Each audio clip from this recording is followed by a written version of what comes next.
AP liquor కేసులో పట్టుబడ్డ 11 కోట్ల రూపాయలపై ACB court కీలక ఆదేశాలు జారీ చేసింది. సీజ్ చేసిన కరెన్సీపై పంచనామా నిర్వహించాలని ఆదేశించింది. ఆ నివేదికను తమకు సమర్పించాలని సిట్ ను ఆదేశించింది. అంతేకాదు సిట్ డిపాజిట్ చేసినటువంటి మాచవరం ఎస్బీఐలో 11 కోట్లను వేరుగా ఉంచాలని సూచించింది ఏసీబీ కోర్టు. దీంతో కోర్టు ఉత్తర్వుల కాపీతో డబ్బు డిపాజిట్ చేసిన మాచవరం ఎస్బీఐ బ్రాంచ్ కు వెళ్లేందుకు సిద్ధమయ్యారు రాజ్కేశిరెడ్డి అడ్వకేట్లు.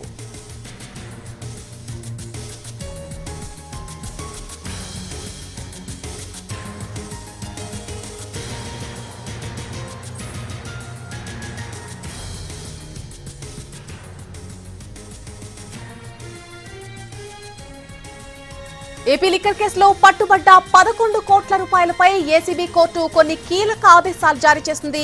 సీజ్ చేసినటువంటి ఆ కరెన్సీపై పంచనామా నిర్వహించాలంటూ ఆదేశాలు జారీ చేసింది. ఆ నివేదికను తమకు సమర్పించాలని సిట్ ను ఆదేశించింది. అంతేకాదు సిట్ డిపాజిట్ చేసినటువంటి మాచవరం ఎస్బీఐలో 11 కోట్లను వేరుగా ఉంచాలని సూచించింది ఏసీబీ కోర్టు. దీంతో కోర్టు ఉత్తర్వుల కాపీతో డబ్బు డిపాజిట్ చేసినటువంటి మాచవరం ఎస్బీఐ బ్రాంచ్ వెళ్లేందుకు రాజ్కేశిరెడ్డి అడ్వకేట్లు సిద్ధమయ్యారు.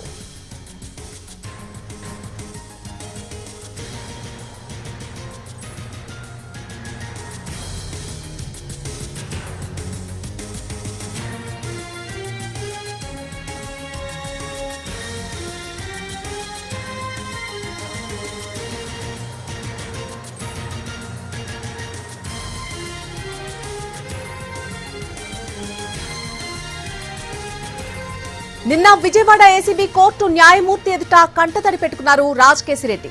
తనకు సంబంధం లేకపోయినా 11 కోట్లు తనవే అని సిట్ లింకులు పెడుతోందని అన్నారు. 11 కోట్ల నగదుపై ఉన్నటువంటి నెంబర్స్ రికార్డ్ చేయాలని న్యాయమూర్తిని కోరారు కేశిరెడ్డి. తాను 2024 జూన్లో ఆ డబ్బు వరుణ్ కి ఇచ్చినట్టుగా చెబుతున్నారని, ఆ నోట్లు ఆర్బీఐ ఎప్పుడు ముద్రించింది అనేది చూడడానికి నెంబర్స్ రికార్డ్ చేయాలని కోరారు కేశిరెడ్డి. ఫామ్ హౌస్ ను 45 ఏళ్ల క్రితం కొన్నానని, నేను దానికి బినామీ అంటున్నారని, తన వయసు 43 అని, పుట్టక ముందే వేరే వారికి నేను బినామీ అయిపోయానా అంటూ కోర్టు ఎదుట కంటతడి పెట్టారు కేశిరెడ్డి.